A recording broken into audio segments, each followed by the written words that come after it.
What's going on, city of Coatesville? This is the sports rep for the Seville Sports Mentality Show. Thank you so much for tuning in. And we look forward to having a great episode of the Seville Sports Mentality Show. So on behalf of the 610 Seville Sports Network, let me welcome everybody on this Tuesday night for this episode of the Seville Sports Mentality Show.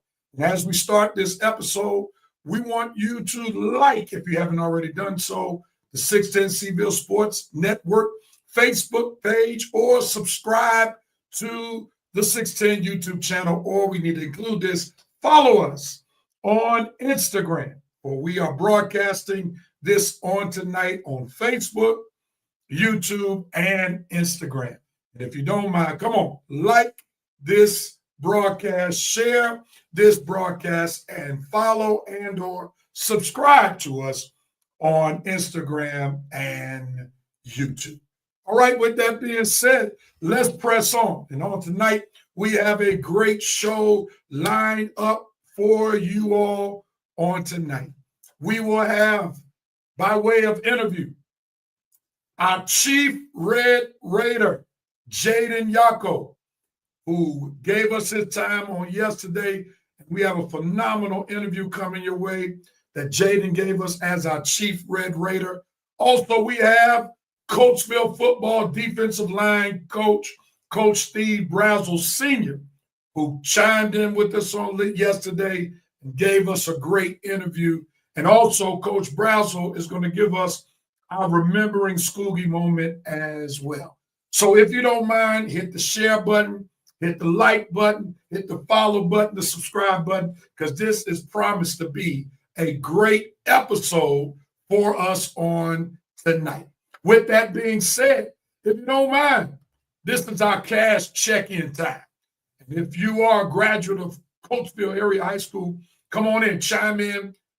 Let us know you're tuning in. Put your graduation date on it. Also, if you're just a person watching the show, not a graduate, feel free to chime in. We want to acknowledge your virtual presence on today. So if you don't mind, check in. Let us know that you are tuning in tonight, and you can check in at any time, and we'll be happy to post that you are tuning in.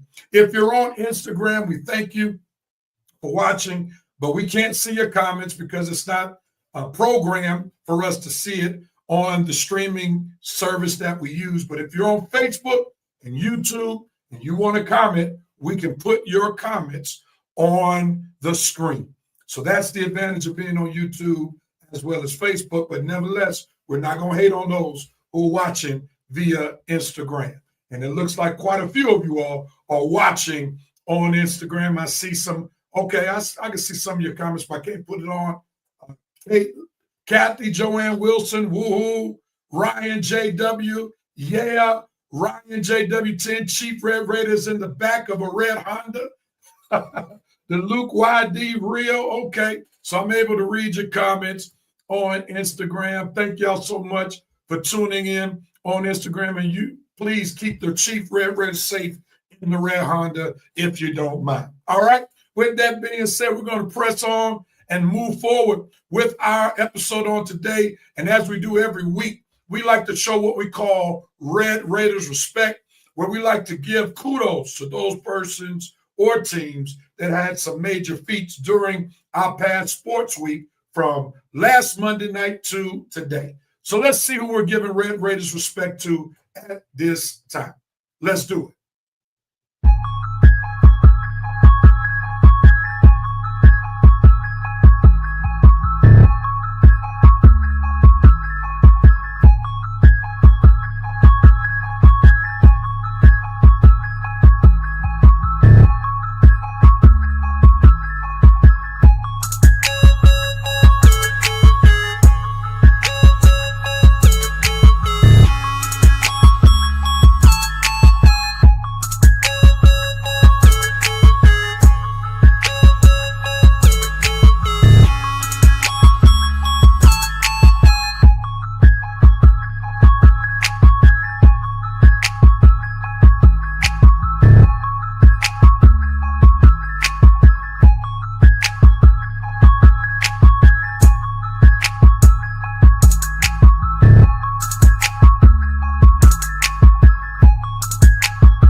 Let's get up to those we are showing Red Raiders respect to on tonight. We're showing Red Raiders respect to the seniors on the field hockey team as they experienced their senior night last Monday night. Also, we're giving our Red Raiders respect to our football team. Even though they came up short on Friday night, they are still ranked number 2 in District 1, 6 PIAA. Also, they are ranked number 23, according to on3.com, in the state of Pennsylvania. Also, we want to give Red Raiders respect to that defense who held the line, didn't allow the game against Downingtown East to get out of hand, especially when our starting quarterback, Buggy Ortega went down. So big ups and Red Raiders respect to our Coatesville football defense, as well as we want to show Red Raiders respect to sophomore Teddy Tools, who, according to stats, he had almost up to 12 tackles. So we want to give Teddy Tools some Red Raiders respect. Also, we want to give Red Raiders respect to 2 golfers who competed in the Chestnut Golf Championship this past, or matter of fact, on today. We want to show Red Raiders respect to Senior Carson Holmes, who played at Turtle Creek Golf Course, and we want to show Red Raiders respect to Junior Anna Parker, who played at Ravens Claw Golf Club on today. So let's send up some hearts, some likes to those Red Raiders that we're showing Red Raiders respect to on tonight. All right. Congratulations as we show Red Raiders respect to you. And let us keep in prayer Buggy Ortega, who went down with an injury. We hope that he'll be back. We don't know if he'll be able to play on Friday yet, but we pray for a speedy and full recovery. We hope to have him back QBing for our Coatesville football Red Raiders sooner than later. So if you don't mind, send up some hearts, send up some likes. Let Buggy know that we are praying for him and hoping the best, as we hope he overcomes his ankle sprain that took place in Friday night's game. And also let us continue to cheer on all Coatesville sports. For some of our Coatesville teams are winding up their seasons. Volleyball is in they experienced the conclusion of their season this week, along with field hockey. Both boys and girls soccer is coming towards the conclusion of their respective seasons. Don't forget, on this Thursday night, we want to be present, if you can, for Breast Cancer Awareness Night, Pink Out Night for the girls soccer team on Thursday night at home. So please keep those things in mind. And we want to salute all our Coatesville Red Raider sports teams for the hard work and dedication that they put in to represent Coatesville well. Also, we want to show some love to all of our Coatesville Red Raider head coaches and assistant coaches who consistently put in hard work to make sure that we have great representation from our school. Thank you so much, Miss Sylvia Jones-Harris, for sending up prayers for Buggy. We greatly appreciate that. All right, it's interview time. And we're going to start off our interview with probably the liveliest Coatesville student, that is the person of our chief Red Raider, Jayden Yacoe. If you don't mind, let somebody know that the chief Red Raider is about to be on there. So I'm going to give you 30 seconds before we start this interview. So go ahead on, share, like, follow, call, whoever you need to do so to let everybody know our chief Red Raider, the face of Coatesville, is about to be interviewed. All right. So without any further ado, since I believe that's 30 seconds, let's tune in to the interview that I pre-recorded with your chief Red Raider, Jayden Yacoe, on yesterday. Let's do it. Here we go. This is the Sports Ref for 610 Seville Sports Network for the Seville Sports Mentality Show. Having the privilege to interview our Red Raider for the 25-26 school year senior Jayden Yacoe. Jayden, welcome to the Seaville Sports Mentality Show. How you doing tonight? I'm doing great. All is going good. All right, let's get into this interview. How would you describe the spirit and personality of the Coatesville Red Raider mascot? I would say that the Chief Red Raider is proud, resilient, and fiercely loyal. The Red Raider embodies strength, determination, and is really the unity of Coatesville. He's ready to face challenges head on with grit, courage, and heart.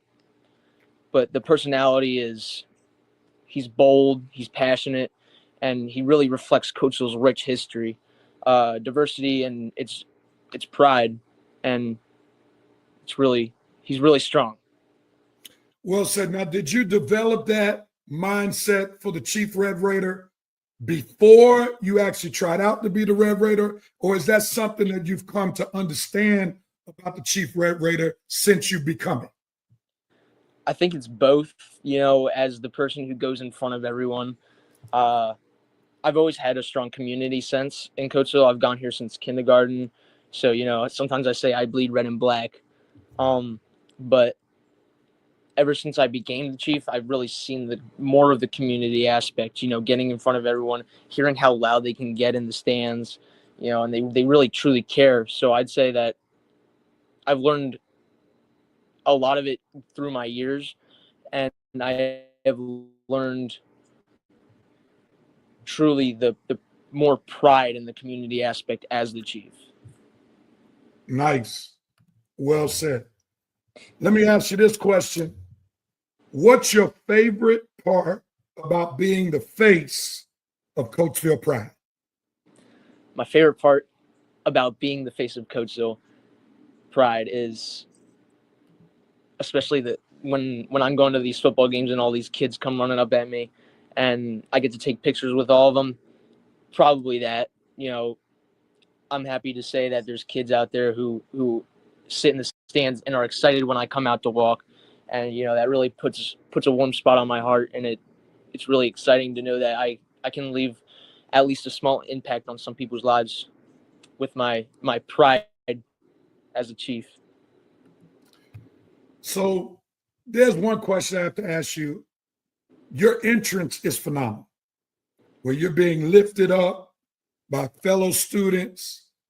Tell me what's behind the scenes in your mind as you are being brought forward to game time, lifted up by your fellow classmates, allowing everybody to know at the football game the Chief Red Raider has arrived and is ready for business.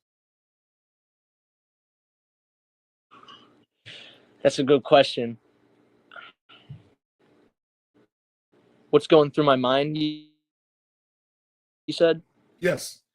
Oh, when I'm going through the parking lot and it's really bumpy, so it's scary for a little bit. I'm about to fall sometimes, but when I'm coming through and I see all those people and people are clapping when I'm coming through, it shows me more of the pride that we just talked about, and it shows me that our tradition, it shows our excellence to not only our people who are possibly coming into a game for the first time, but it's also showing dominance in a sense over the other team, because it's like they're warming up and now they see how much stuff that we have to do, and it's just like putting them down, but not in a bad way at the same time. I like it. I like it. Now, how do you get the crowd hype during football games and other school events? You're just coming off homecoming, and I'm sure you had a huge role in homecoming. How do you get the crowd hype during football and other events? So in the past, recently, in past years, I don't think that our Chiefs have been loud in a sense like how me and my Braves are. In the past, I know we had our alumni night, and our alumni Chiefs that came said they had no flags. And I've had many people come up to me afterwards in the games and tell me that they absolutely love the flag running that we do. across the field, like the Ville flags or the CHS flags. And that right there is just like a little umph that we do that people for some reason really love. I enjoy running them.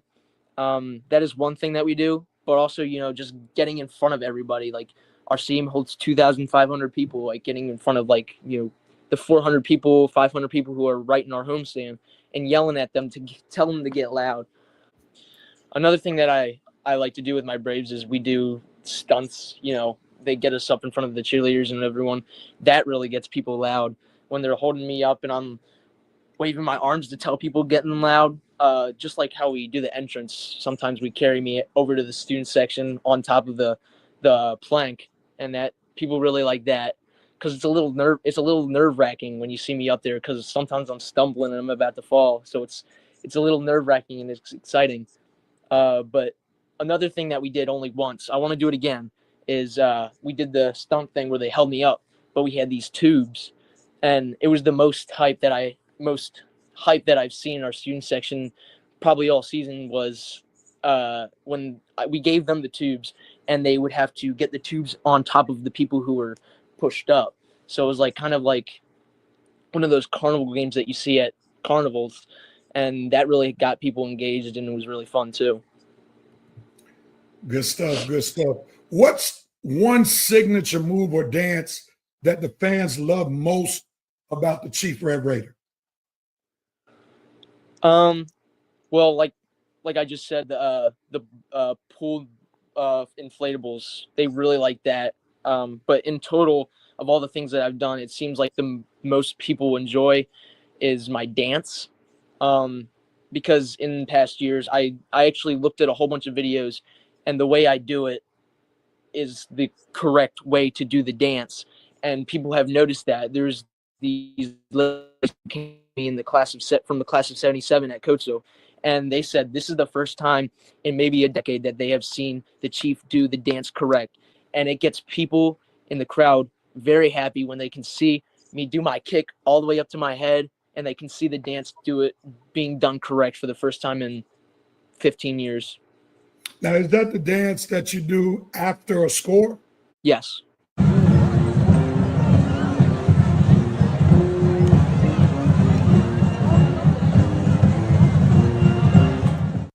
Tell me about what the experience was like when you brought back former Chief Red Raiders and you all did the dance together during homecoming. What was that like? Well, when we first did the dance, I didn't know who was really going to be able to do the dance. 25 years does something to you. But they all stuck together and they did it, and they did amazing. And I'm really happy. It took a lot of time to find these people. I think this is the most Chiefs we've had in maybe ever. Like we normally get no Chiefs to come out, but it was amazing. Like when I was doing the dance, I was behind them, I was beside them, and it was cool seeing the way that they did it, how we do it. It's really interesting. And I saw the videos. I saw a couple of TikTok videos from people in the stands, and I didn't even realize how many people were actually next to me doing it, and it looks awesome. And I was just so proud. I was so happy, and I was really glad that they all got to come out. Nice. Now everybody sees you in your outfit or uniform, but I'm sure there may be some challenges. So, what's the biggest challenge of performing in your mascot suit? So the biggest challenge that I have is, especially when I'm running those flags, my pants are not tight. I have a pin in my pants because the elastic is so far gone. Matter of fact, actually, I'm getting a new Chief uniform for the basketball season. But only problem is the pants. The elastic is terrible. Another thing is my headdress is so long that when I'm doing the dance, it gets in my face. When I'm doing the dance, when I go forward, that gets on my nerves. But I love my outfit so much, and it's so fun to wear. It's really baggy, but when it gets cold out, it gets really cold. There's nothing covering you. Who knew the challenges of being the Chief Red Raider? All right. Uh, in addition to being the chief Red Raider, you also run cross country. Am I correct? Yes.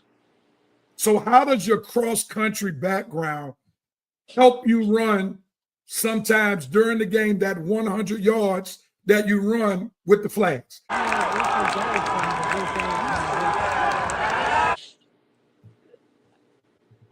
I mean, I do it so much. Maybe that's one thing that could be a mutual benefactor to it, to me being able to do it so much. But honestly, I don't know. Other than being able to get loud, I'm yelling at my teammates when they're running, and I yell a lot when they're running, especially in track season when you can hear the echoes. But track has gotten my voice to be stronger from that, yelling people's splits, being able to hold my breath for longer periods of time with a lower heart rate. And obviously running those flags. Sometimes you see me running those flags and I'm just slightly too far ahead of the dude behind me with the eye.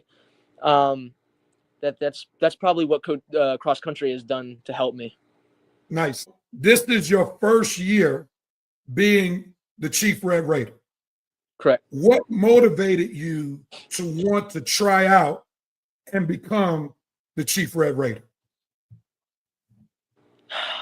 The thing that made me want to do it is my pride. I've been going to Coatesville since I was in kindergarten. 13 years. 13 years does something to you. I've been so influenced by this school, and it's like, well, I'm on cross country, I'm doing track, I do javelin. What else can I do besides run and throw a spear? And it was like, I know I'm going to be the face of Coatesville. And, I look back and I've seen the past 10 Chiefs, and they do not do it up to par as the Chiefs 25 years ago. And I knew I had to bring it back, bring the spark back, and change it up a little bit. And I had to do something. So last year came around. Both of my parents actually graduated in 2001, and they had a really good chief. His name is Jamie Gill. He was actually at the alumni night, and he taught me what I know, and he told me how much fun he had. I was like, I have to do this. I got to experience this as well. So that's how this came to be. Well, that's awesome that your parents literally invested in your becoming the chief Red Raider. That's awesome. And I'm sure you got to be excited to have the parents that you have for them to make that kind of investment. Yes. So what's a moment that made you feel truly proud to represent or even be the face of Coatesville?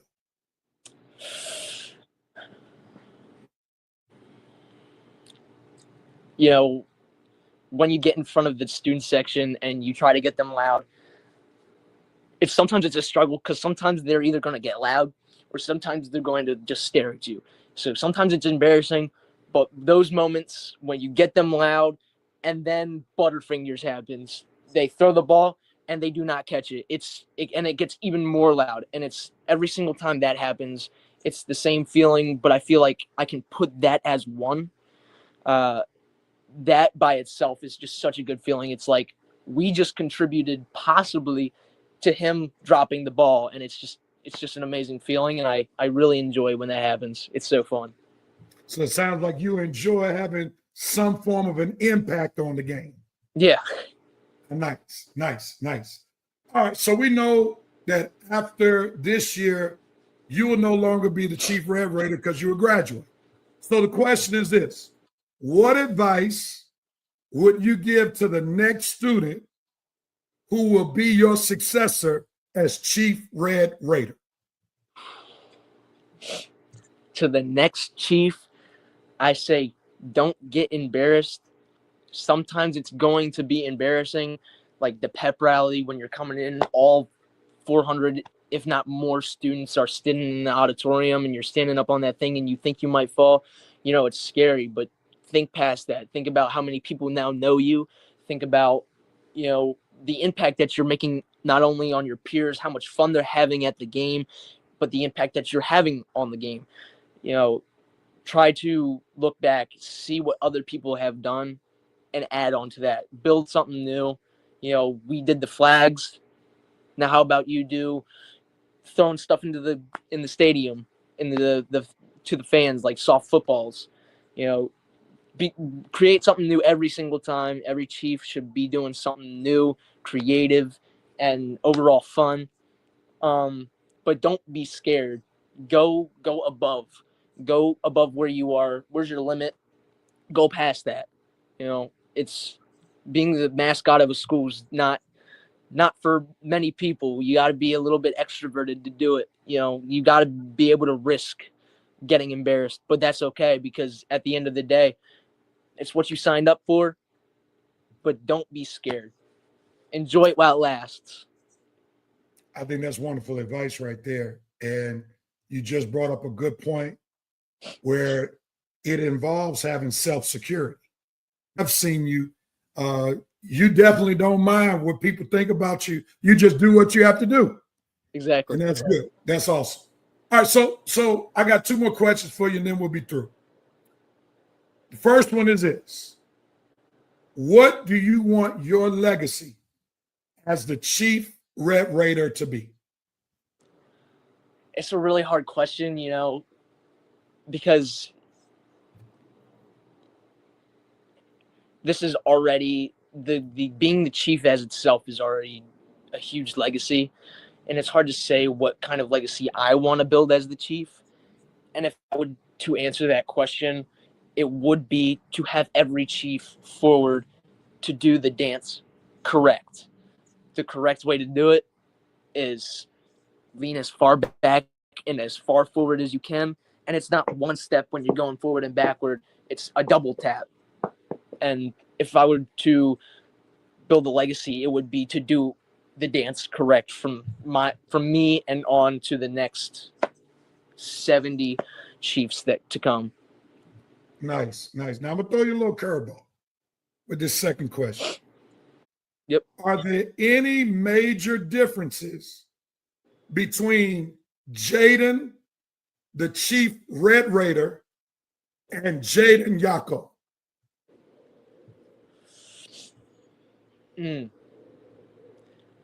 Well, that's a good question. I wouldn't say there's too much of a difference because, you know, I've always had such a pride for Coatesville. But as the chief, I have become more sociable. I feel like I have become a lot more energetic. So as the chief, I would say the chief is more energetic, more excited, more ready to get out there than Jayden is. But in school, Jayden's easy to talk to. Now the chief, he's straight to the point. We're playing a football game and we're getting hype. That's probably the main difference between Jayden and the chief. But overall, they're extremely similar. They both have extreme pride and they both have extreme community love. Nice. Let me throw you a bonus question and we'll get out of here for real. What's next for you after graduation? So after graduation, I plan on going down to South Carolina, Charleston, and attending the Citadel, South Carolina's Corps of Cadets. I plan on majoring in political science, and I hope I can throw javelin there for track and field. Currently, they have one javelin thrower, and he went to nationals last year. And in other schools, the only thrower would be the coach for the up and coming. They're Division I though. They're in the SoCon conference, and yep, and they are not the best football team, but they're Division I, so it's a little fine. But they're a military college, so after graduation, I plan on commissioning into the Marines.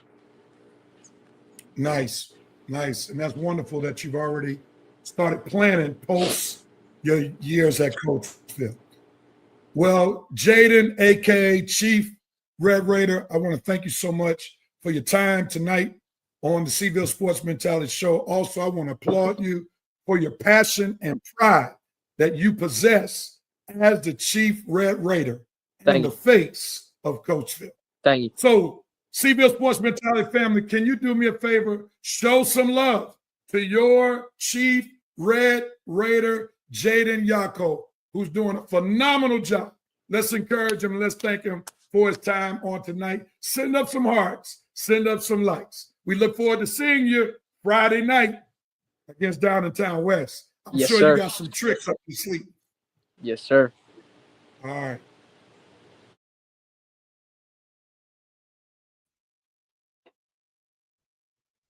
What a great interview with our Chief Red Raider, Jayden Yacoe. He's doing a phenomenal job.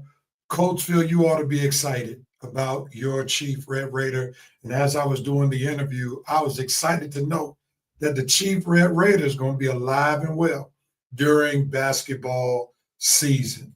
Wonderful, wonderful. We love these comments. Gary Gill said, congrats on a great year, Chief. Patrick O'Neill Thomas, all the way in Atlanta, Georgia, watching. Glad to have you, Coach. Saying good luck. Our network coordinator for communications, Kim Reiner to Mercy, said excellent job. If you have any other comments that you would like to share, feel free to do so. Instagram, I'm going to come to you. I can't post them on the screen, but if you have any comments based on the interview that we just did with Jayden, feel free to type them in the chat, and I'll be happy to read them, even though I can't post them on the screen. But again, Jayden, we salute you for doing a phenomenal job. There are some other things that Jayden wanted to do that he alarmed me to. He wasn't able to do them, but he is always thinking outside the box. And it's a wonderful thing to have a passionate Chief Red Raider. So again, thank you, Jayden, for your time. Thank you for the passion that you show when you are in character, and also the passion that you showed during this interview. We greatly, greatly appreciate you. All right, we're going to move this thing on. And as I'm speaking right now, I want to send up a big ups and best wishes to our Coatesville field hockey team as they will be playing tonight. They're about to face off at this moment, 7 o'clock hour. So we wish Coach Williams and the field hockey team best wishes as they play tonight. We're going to get ready to move into our next interview, and it's a wonderful interview that I was able to have with Coatesville football's defensive line coach, Coach Steve Brazzle Sr. And as we prepare for this particular interview, I want to share that this interview will be sponsored or is sponsored by the AUC Digest, The AUC, Atlanta University Center Digest, is the newspaper that serves the Atlanta University Center, Clark Atlanta University, Morehouse College, Spelman College, Morris Brown College, ITC, Interdenominational Theological Center, and the Morehouse School of Medicine for nearly 50 years in Atlanta, Georgia. The Digest was founded by pioneer broadcaster and Clark College alum Lorenzo Low Jelks in the 1970s as a medium to promote a carrier current AM radio station, WAUC Radio. It began as a newsletter, but soon became surprisingly popular with community advertising to support. The newspaper is now largely a digital newspaper, or paper rather, known as the AUC Digest Digital, and Mr. Jelks' son, Kim Jelks, now serves as its editor and publisher. More information can be found on the AUC Digest at www.theaucdigest.com. And we want to thank Ken Jelks for being our sponsor for this interview by way of the AUC Digest. In Coatesville, we ought to be glad that we have people even outside of our local community who wants to invest in this network as well as to promote our young people. So if you don't mind, can we salute the AUC Digest? Send up some hearts, send up some likes, and let's thank them for sponsoring our interview with Coach Steve Brazzle Sr. Let's get into this interview.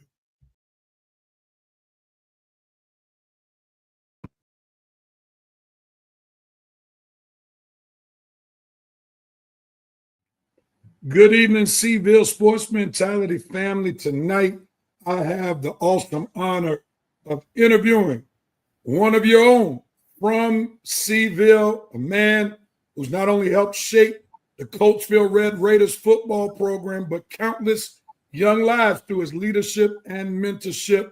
Seville family, will you show some love and welcome Coach Steve Brazzle, also known as Coach Braz. Coach, it's great to have you on the show tonight. How you feeling?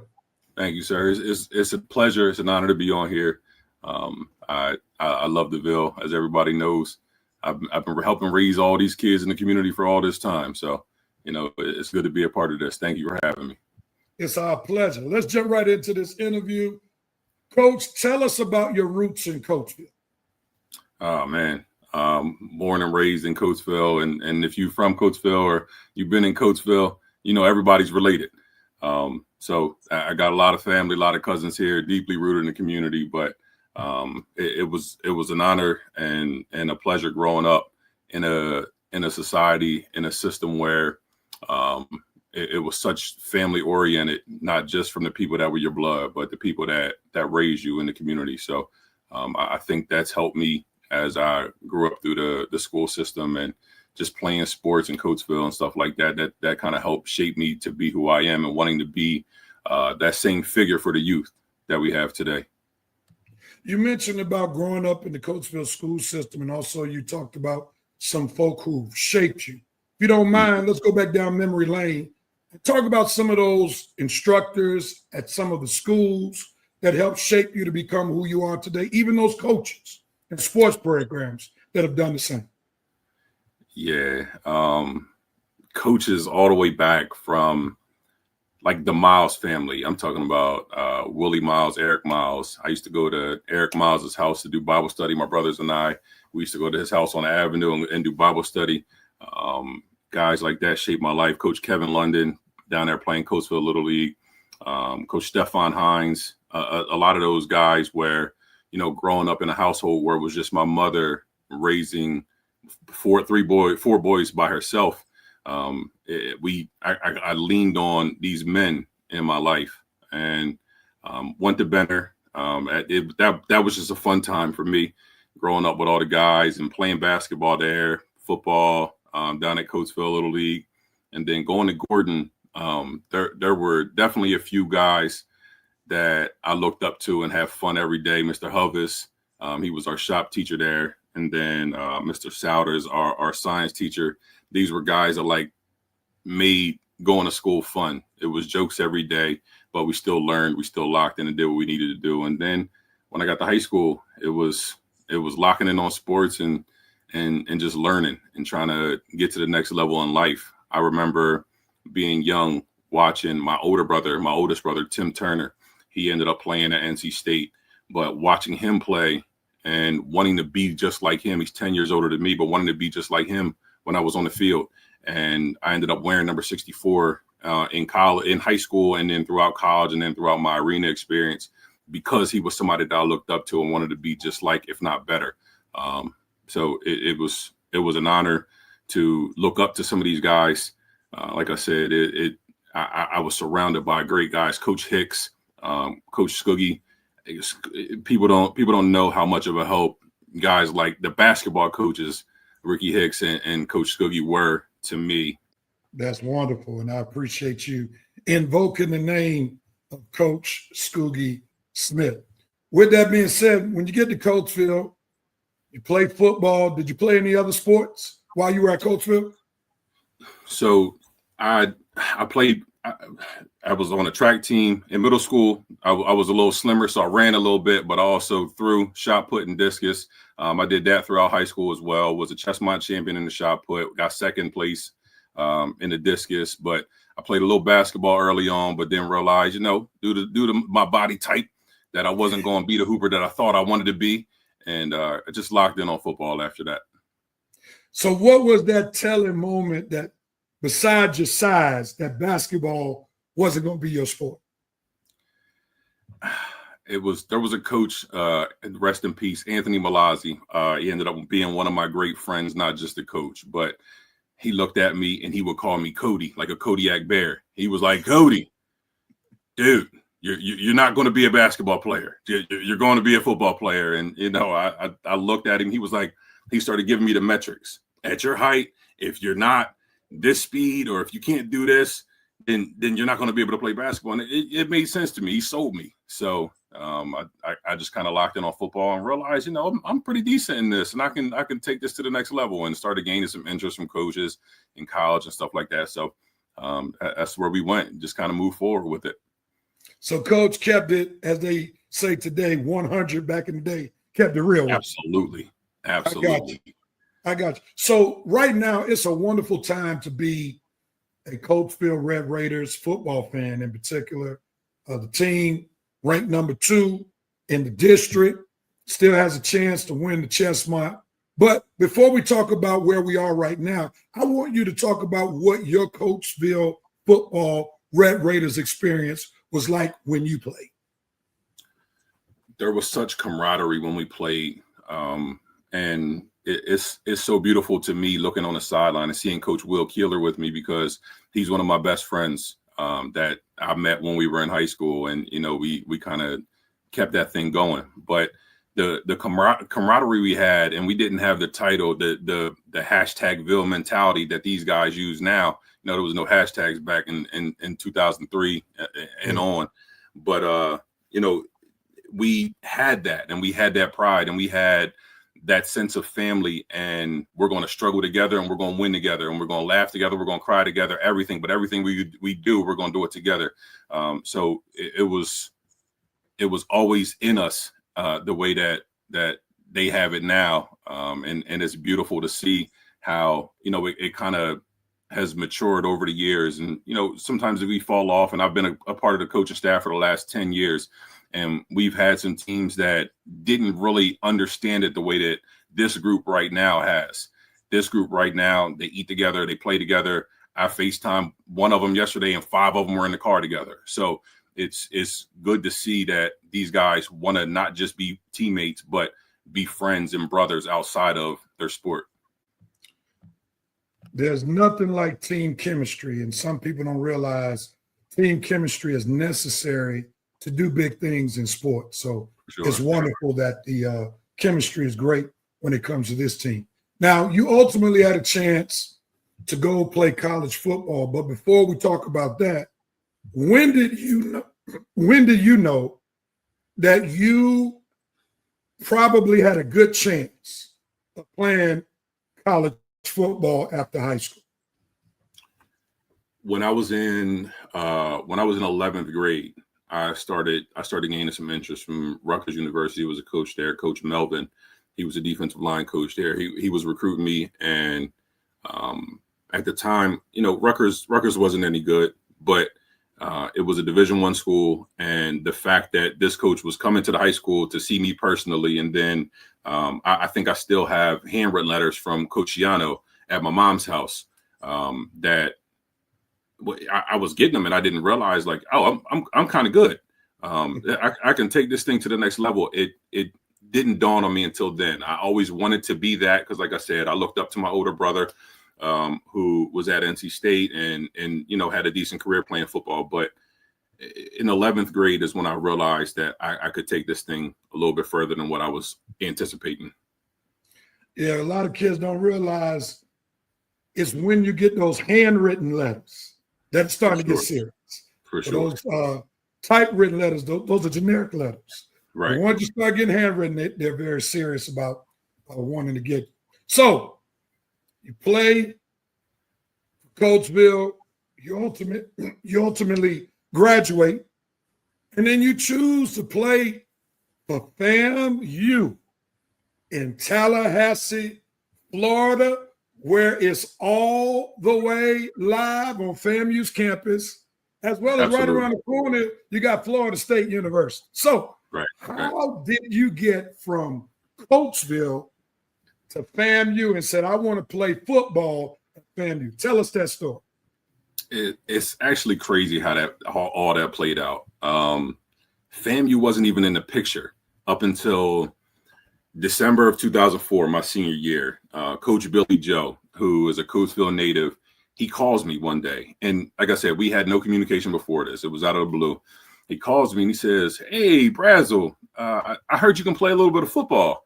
I said, yeah, coach, that's what they say. They say I can play a little bit. He was like, well, I want you to come on down for a visit, see how you like the school and potentially offer you. So within a week, I jumped on the plane. I went down there. And at the time, one of my friends had gone down the year before, Ben Thompson. And I go down. He's my guy on my visit. We're touring the campus. We're partying. We're having fun.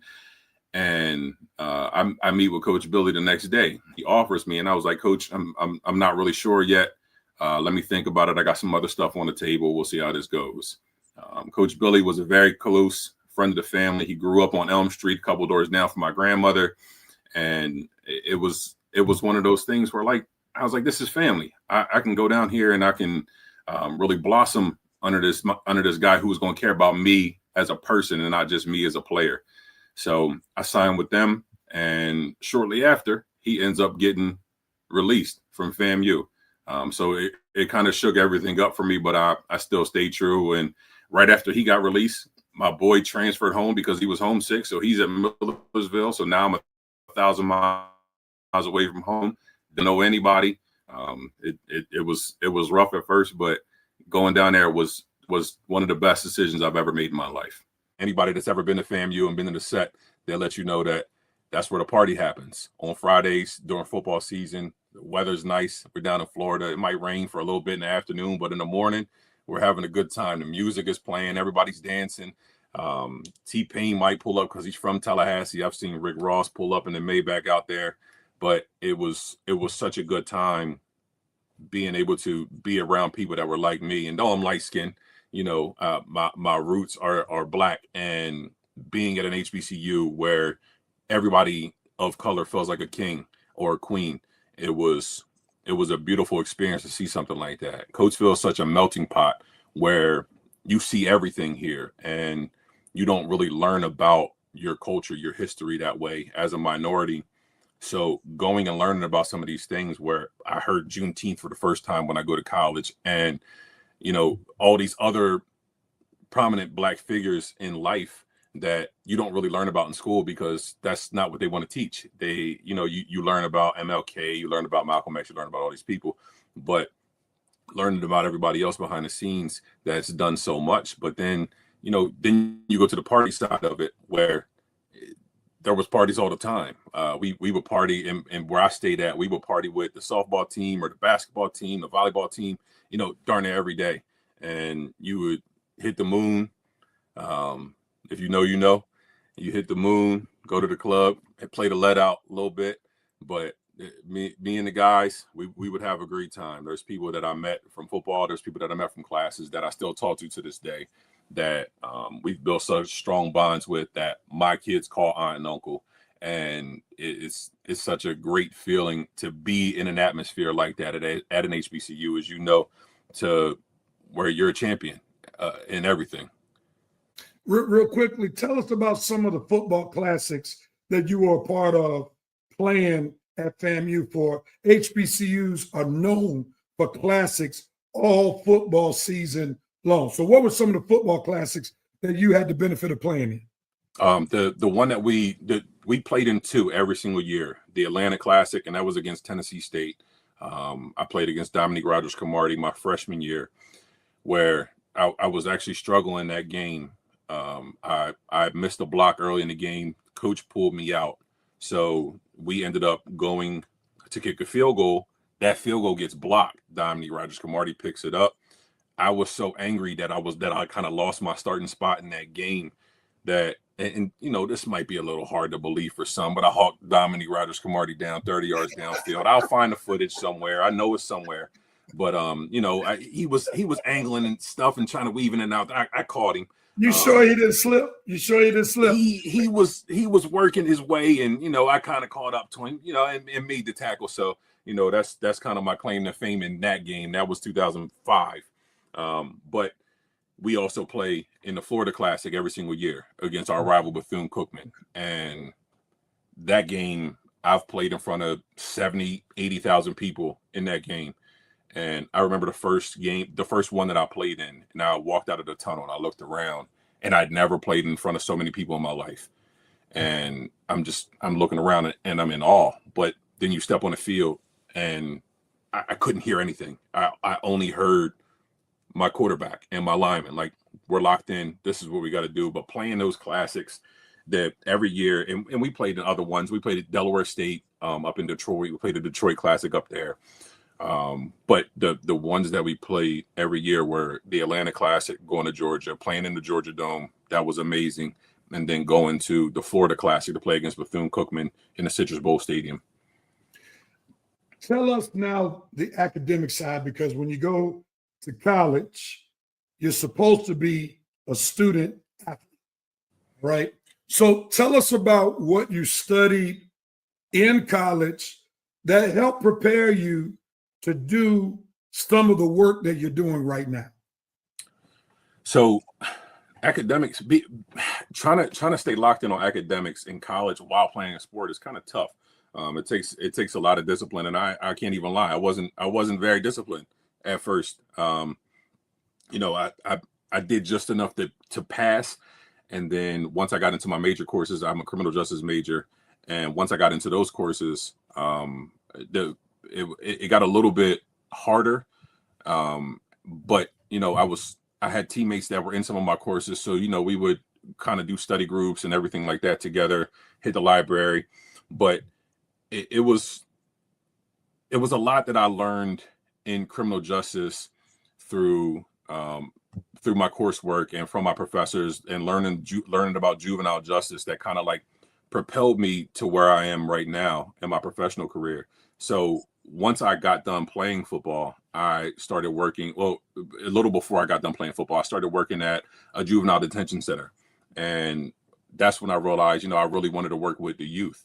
And that propelled me into working at an alternative school in Lancaster. And from there, I went to Reading and continued my alternative school work, then went to Philly, then came to Coatesville, was working for the CCIU, and was working at Devereaux. So I kind of wanted to be with at-risk youth because I saw that so much growing up, and I saw that it was such an underserved community.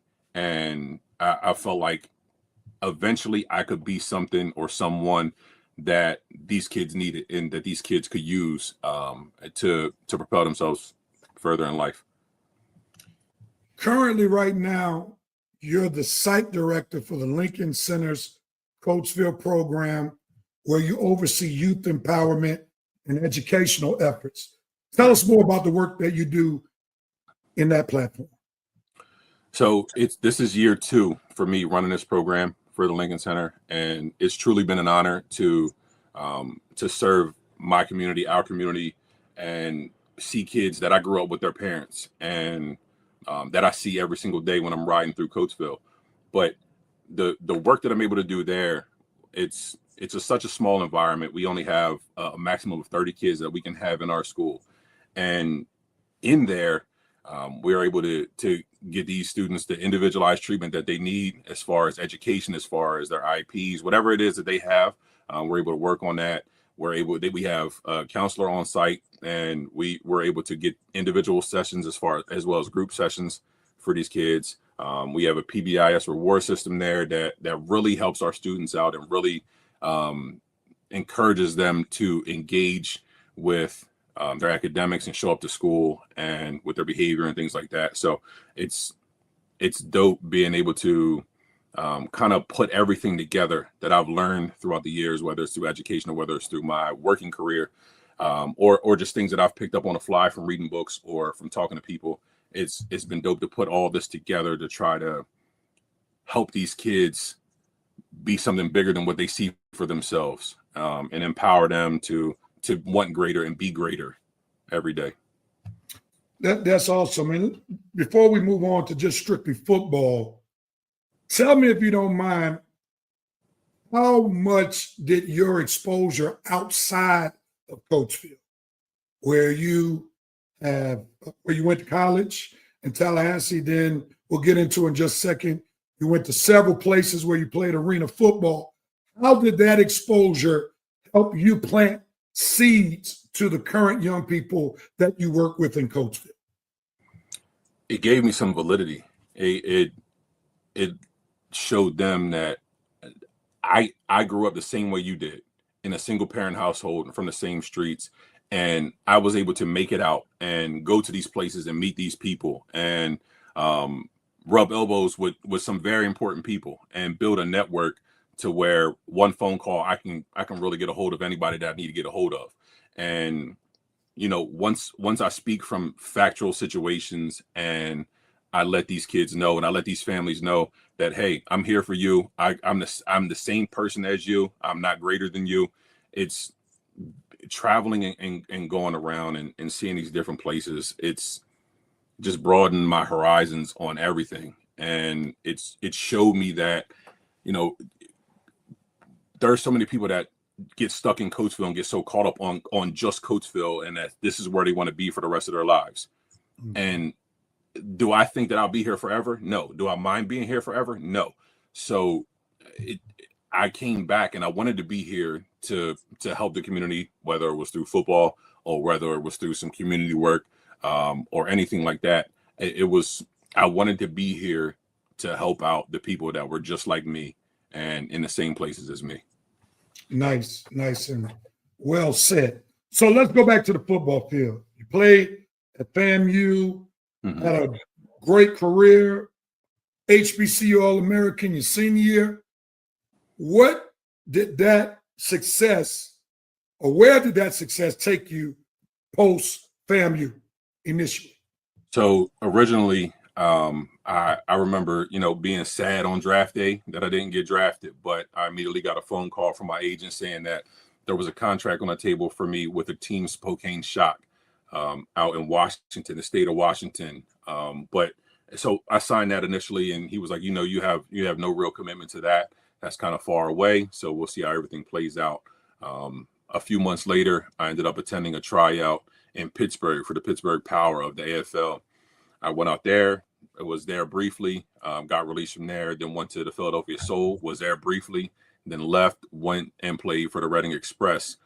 Actually, one of our coaches on the coaching staff right now, Coach Keith Stokes, he was one of the ones that talked me into playing there because he was one of our receivers there. He did a stint in Canadian Football League and Arena Football Leagues and stuff as well. So he kind of talked me into coming up there and Reading to playing with the Express. And then after I played there, I kind of was pulling myself away from being a player. And then Coach Stokes calls me again as he was out in the York Capitals, out in York, Pennsylvania. And he was like, yo, you should come out here and play with me one more time. And I told him no for like 3 or 4 weeks of the season. And then I finally gave in and I gave my last run of football. And at that point, it was I realized that I didn't want to play anymore. I didn't want to work. I didn't want to do the off season, but I still wanted to be close to the game. And then that's when I turned to coaching. From what you shared, how long was that time span? And then also, what are some of the valuable lessons that you learned throughout, particularly your professional football career? That time frame was about 4 years that I was doing all the arena football stuff. And I think the biggest lesson that I learned was that if you're not the best, it's so hard to make it out of a situation like that you're in the arena football leagues. And I tell my kids now that I coach, it's easy to be the best person in the chess mod. It's a little bit tougher to be the best in the district. It's a little bit tougher to be the best in the state. But when you go to college, all of these guys on your team were the best at whatever they did, where they're from. And in order to make it out, you have to stand out. So it was tough coming to the realization that, like, after being there for a couple of years, I'm not going to make it. I'm not going to go to the NFL and go play in the bigger professional league. So it was being honest with myself and being true with myself. And I think that was the biggest lesson is, you got to be honest and true with yourself. Like, you don't have to keep chasing something that you're not going to attain. If you're not getting pleasure from it anymore, it's time to move on. And I've learned that's really the telltale sign that it's time to move on once you've lost the joy, right. Once you've lost the pleasure. Because that happened to me when I played college basketball, thinking about going pro before an injury took me out. Nevertheless, you're now on the coaching staff of your alma mater. How did that occur, especially after your arena professional football career? It was that was kind of wild how that happened too. I was working in Philly at an alternative school down there, and I ran into Coach Ortega at a basketball tournament at Spooky Nook, and he said, "Hey, I just had an opening for a D-line coach. Are you able to join the staff?" And I was like, "Coach, I work all the way in Philly. It's not going to happen. I won't be able to make it back in time. I got a lot going on." He was like, "All right, cool." Next year, same thing happens. He's like, "Coach, I still got an opening for a D-line coach. Are you able to come on and join the staff?" "Yeah, Coach, I can't make that happen. It would be really tough for me." And then in 2016, he reaches out to me again. At the time, my wife and I were just buying a house in Coatesville. I just interviewed for a job for the CCIU, working at the Learning Center right next to Coatesville High School. And he calls me all within the same week. And he said, "Hey, Coach, I want to talk to you about this position that, I have available." I said, "Coach, you got good timing this year."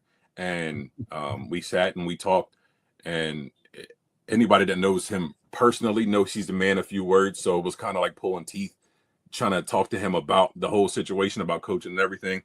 But it ended up being, another one of the best decisions that I've ever made in my life. It's been beautiful to be back and to, give back to these kids and show them, like I said, I'm from where you're from. I've done the same things that you've done, and let's make this thing happen. Well, Coach Ortega taught us the truth behind persistence makes the difference, and the third time is a charm. That's sure, awesome. for sure. So what does it mean being a part of this coaching fraternity and the Coatesville community? What does it mean to you personally? I hold myself to such a high standard as far as coaching goes. And, I'm on social media, so I see the things that people say, and I hear the things that people say about the football team and why do they run this play and why do they do that. And, at times it's tough to not just respond out of emotion, but to respond on the field and respond in the classroom when we're doing our meetings, our game plan meetings and stuff like that. It's such a it's such a tough thing during the season to try to remove yourself from being me personally, being from Coatesville, removing myself from the community talk, because if it's bad, then everybody has something bad to say. When everything's good, everybody has good stuff to say, and there's going to be a couple that are still going to have some bad stuff to say. But I still love them all, because I know that the way that I feel about Coatesville and the way that I feel about winning is the same way that they feel. We just don't all express it the same. And I try not to take anything personally. There was one thing that I took personally, and I actually texted that gentleman today. He posted after we played Smyrna this year. He said, Steve Brazzle needs to have some defense with his coffee this morning. And Cam, I'm talking to you, Cam. And so we actually just laughed about that this morning, because he was telling me how good of a job our defense just did against East, despite, losing our quarterback and things like that. And I told him that I went back and I looked at my guys and I took that personally. And we don't want to ever be talked about like that, to where, we are the reason why we struggle. And I always preach, do your 111th. When you're in the football field, you do your 111th, you do your job, and you finish what you are supposed to do, and you worry about yourself and have faith that your brother is doing his 111th and that he's doing his job, so that we win. And if everybody does that, then we're good. Your defense has been playing lights out over the past few weeks, and that's wonderful how you took it on the chin and said, we're about to correct some things. So for sure. That's awesome. Now, when you look at this year's Coatesville team, we know that they were undefeated until the unfortunate thing that happened this past Friday, where our starting quarterback, Buggy, went down, and it was tough selling. But the defense still stood up. Besides the chemistry that you mentioned earlier about this particular team, what are some other things that stand out? Being able to fight through adversity. We talk about sudden change all the time, and you have to be able to deal with sudden change in every phase of your life, not just, with athletics, but that was one of those sudden change moments to where you find out what kind of character you have as a man and as a player, because you can get smacked in the face and you can run away. But we took a hit and we took more hits and we just kept pushing through. And we found out so much about our team as far as character, as far as their ability to push through adversity, as far as it's so many different things on so many different levels. It was great to see how our kids wanted to fight, not only for the player that they lost, but for the community that was there supporting them, the ones that couldn't be there as well, but to continue to push forward to try to win that game no matter what. We none of us felt like we were out of that game until the game was over. We felt like we had a chance that entire time. When East was going down kicking field goals, we were all echoing on the sideline, it's still a 2-score game, and there's only a couple minutes left in the game. It's still a 2-score game. So we knew that we could just keep working it and that we had a chance until that clock said 0. Yeah, your team definitely showed resilience, and especially the defense, because there were plenty of times where they could have laid down, For sure. especially constantly getting short fields to defend. But they stood up and definitely showed a lot of character, and you and the other defensive coaches have a lot to be proud about, and you all should be applauded for the work that you all did this past Friday night. Now, you are the defensive line coach. Yeah. So we need you to brag about some of the players that are making you look good as the defensive line coach. So tell us about those defensive linemen. Oh, man. I'm going to talk about the obvious one. Max Hiller. He's, no matter where he's lined up at, he's a problem. He's a nightmare to deal with. He's had such a great season on defensive line this year, which is kind of out of the norm for him over the last few years, because last year he tried to play defensive line and I fired him because he couldn't do it. He wanted to stand up and look around and be swim moving people and doing all this stuff. But this offseason he locked in with me and learned some more fundamentals and really was able to help us out on the defensive side of the ball. And despite, being on offense and having long drives and stuff like that, he's able to communicate with me when he needs a break. But he's such a competitor and just wants to beat people up so much that sometimes he doesn't want to get out the game. So him for sure. Santino Galarza he's our center as well. He's done such a great job for us on a defensive line with taking on double teams and splitting double teams and just doing his assignment. He's not one of those guys that's going to get a lot of glory. He doesn't get a lot of tackles, but he's occupying offensive linemen so that our linebackers can run around freely. Savion, number 8, he's been balling for us. He had probably his best defensive line game on Friday night against East. All of our guys, all of our rotational guys, Big CJ, he's able to plug a gap for us. Tank, who's coming off an injury and is starting to kind of work his way back in. He's been doing really well for us. And he was one of those guys that, we switched his position right before the season started. And, he wasn't the happiest about it at first, but he's one of those guys that just wants to play and wants to be a contributor to the team. And he's done everything that I've asked him to do. That's good stuff, Coach. And I'm sure your players are smiling now that their coach bragged about them a little bit. Probably. I don't give them too much credit to their face, so we'll give them the credit on this show today. All right, we appreciate you at least doing it on some platform. Yeah. All right, with that being said, Coach, in addition to the work that you do in the community, at the Lincoln Center, and as a football coach, you launched out into the writing deep recently, where you just finished your first book entitled Leadership on One, Lessons from the Field, the Fire, and the Front Lines, where you're sharing 5 leadership strategies from sports and life, teaching accountability, courage, resilience, humility, and preparation for effective team leadership. Did I get that right? Absolutely. You spot on. You are spot on. I did my research. Man. You was working. You did your homework, man. I did my homework. Yes, sir. So tell us about the inspiration about this particular book. It's so the inspiration from that book came from I was off. Well, I wasn't offered. I interviewed for a position with Coatesville School District, and I ended up not getting that position. It was a director position within the district, and I ended up not getting that position due to the other person having more experience than me. So again, this was one of those situations that I took personally, as I do with some things in my life where I feel like I need to be better at. So I went immediately to grad school, Western Governors University, to attain my master's in management and leadership.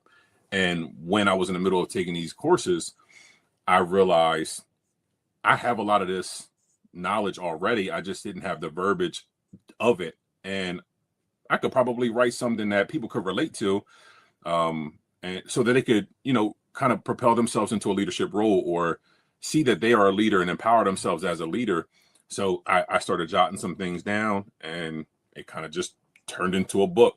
Originally, it wasn't like a big thing. It wasn't supposed to be a big thing. It was just one of those like, hey, I'm doing something self-help for me and for everybody else. And now it's turning into something way bigger. I'm close to 200 books sold, and I'm only selling on Amazon. You can find it on Amazon. Just type in my name, Steve Brazzle, or Leadership on One, however you guys want to do it. But I'm just finishing up the manuscript for my second book, and this is now turned into a 3-part series. The second one is Sudden Change on One. So it kind of plays into everything that we've been dealing with as far as a football team. And as far as a community, period, you deal with sudden change all the time. So next one, a Sudden Change on One. That'll be probably around holiday time. And then sometime in the spring, I'll finish up the third and final book of the series, Empowerment on One. And I kind of went with the on one football thing metaphor because, everything that we do when we're in the huddle, before we break out, before we go take on the next challenge, it's some on one. So that's kind of where I got the on one from. And I felt like it was something that I needed to stick with. That's awesome, Coach. That's awesome. And Coatesville, we got to support our own homegrown author. Yeah.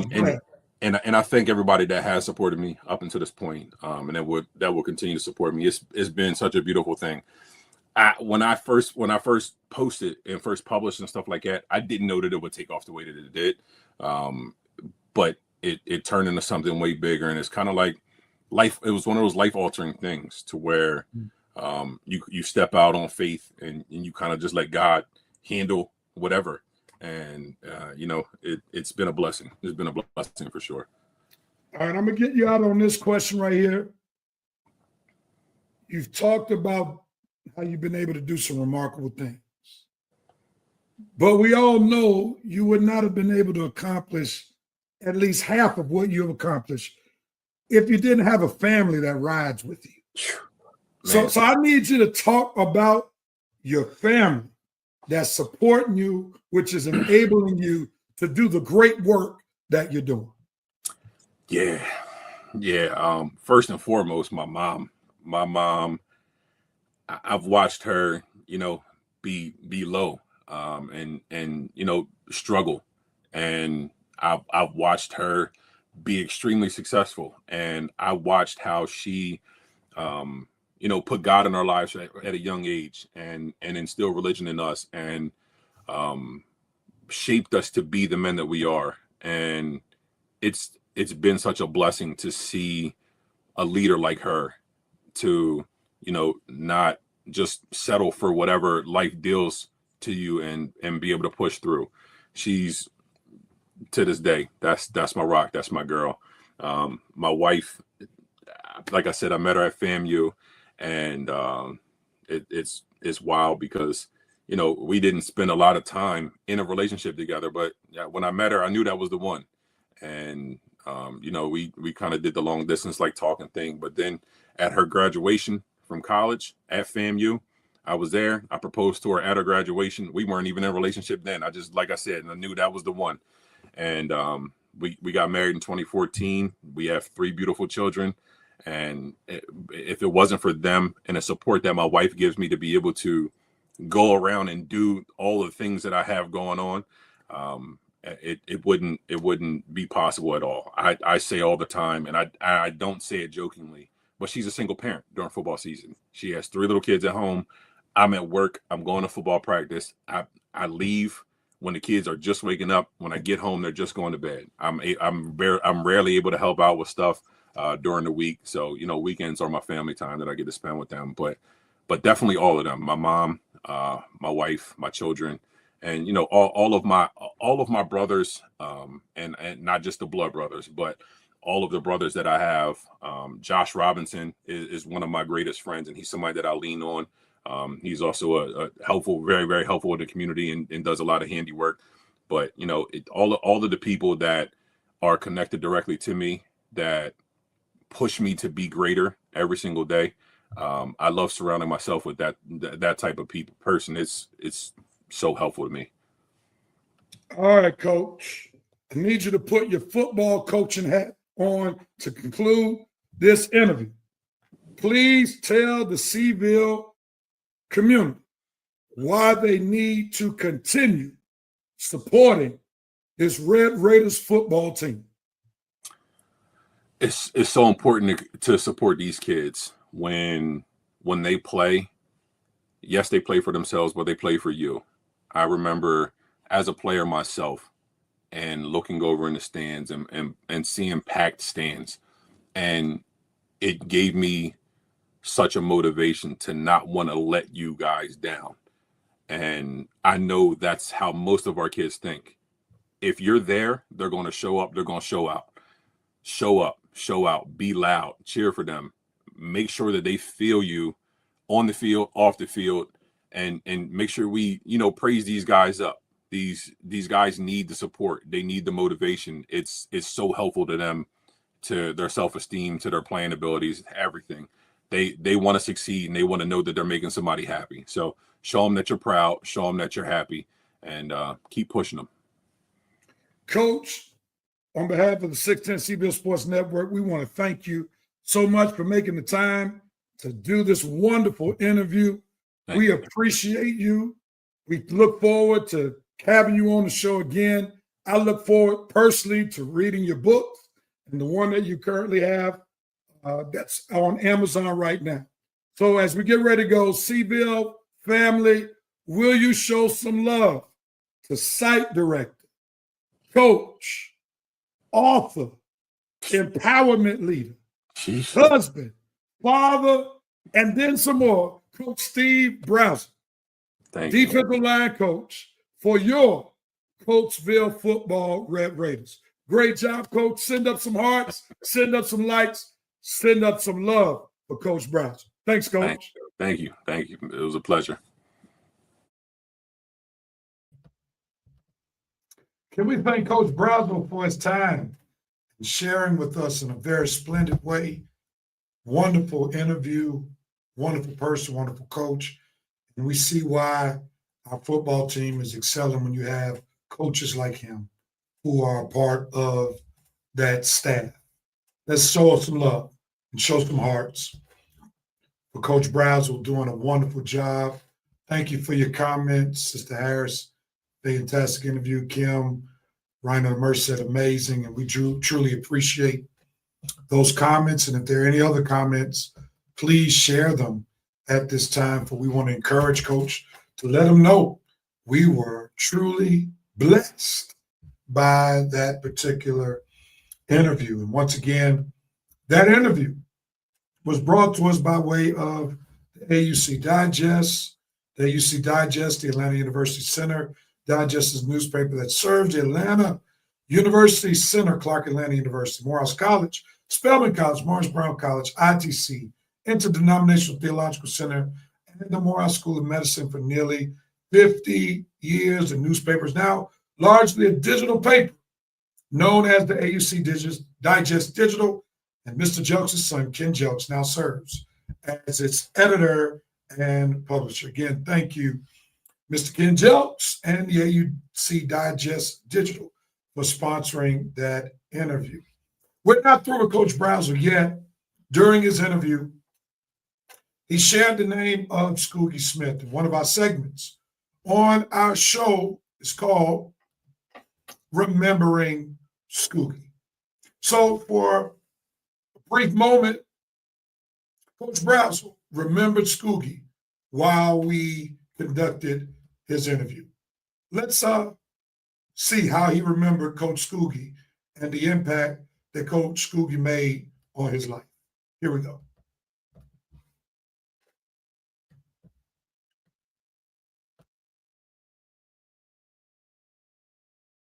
I spent time during COVID. I have letters and newspaper clippings and everything from Coach Skoog where he just wanted to pour into me and help me be a better coach because he knew that I was aspiring to be.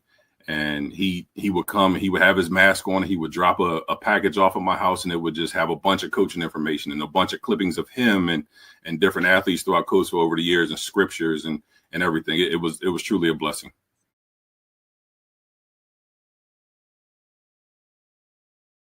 We want to thank Coach Brazzle for that wonderful remembrance of Coach Scoogie and how Coach Scoogie impacted his life and especially his coaching life. And we salute and always remember Coach Scoogie here on Seaville Sports Mentality Show, being the only boys basketball coach to ever win a state championship. But more than a coach, he was a great person, a great believer in Jesus Christ. And we thank God for Coach James Smith, better known as Coach Scoogie, for coming Coatesville way, and his memory will always last for us here in Coatesville forever. As we get ready to conclude this episode that I hope you've enjoyed, we are all about sports with a touch of Christ. And as we conclude this particular episode, I want to just share some inspiration found in Matthew chapter 5, verse 14, as we conclude this particular episode. And from this episode, from our two interviews, there was a theme that I want to highlight through this touch of Christ moment. Matthew chapter 5:14 says, "You are the light of the world. You are the light of the world. A city that is set on a hill cannot be hidden." In this particular passage of scripture, Jesus is letting his disciples know that they are light. Light outshines darkness. Light gives guidance. Light gives direction. Light gives joy. Light gives peace. And in both of our interviews on today, we see Jayden, as the Chief Red Raider, is giving light and joy to the Coatesville student population, as well as to the Coatesville community at football games and various events. Also, Coach Brazzle, as a football coach, as a center director, as an author, seeking to shed light, give direction, to help empower young people and beyond, to do great things, to help them understand that they live a purpose-driven life just as he lives one. And I want everyone to understand that God has given us all light in some form, some fashion, through something we've experienced, something we know, or some gift or talent that we have. And it's our job to be able to let our personal lights shine in the midst of all the darkness, all of the evil, all of the wickedness, all of the corruption that happens in this land. The more light that we shine, the better our community would be, the better our homes will be, and the better our personal lives will be. Remember, Matthew 5:14, you are the light of the world. A city that is set on a hill cannot be hidden. And remember this song that we sometimes sing in church, because we all are the light of the world. This little light of mine, I'm going to let it shine. Everywhere I go, I'm going to let it shine. Jesus gave it to me. I'm going to let it shine. Let it shine. Let it shine. Let it shine. I hope that you were blessed by this particular episode of the Seaville Sports Mentality Show. We want to thank you all for tuning in to this episode, and we hope that you enjoyed it. We want to thank, once again, our Chief Red Raider, Jayden Yacoe, for joining us on today, and also Coatesville football defensive line coach, Coach Steve Brazzle Sr., for tuning or for being with us on today. Please keep in mind all of the sports that continues to go on during this course week. Let's celebrate our Seaville sports athletes And hopefully we'll be back with another episode of the Seville Sports Mentality Show on next week. Before I go, let's not forget, this coming Saturday is the Sports Hall of Fame induction, which will be the 25th annual banquet and induction ceremony. And we salute all of those who will be inducted to the Coatesville Hall of Fame this coming Saturday night at the Coatesville Country Club. And the Sports Rev, along with some other 610 Seville Sports Network personalities, will be on site to conduct interviews at the Sports Hall of Fame. So again, we salute and congratulate all of those who will be inducted into the Coatesville Hall of Fame. Well, it's time for me to leave you on tonight. Peace and love, everybody, and let's continue to root on our Coatesville Red Raiders. Have a good night, everybody. Be blessed.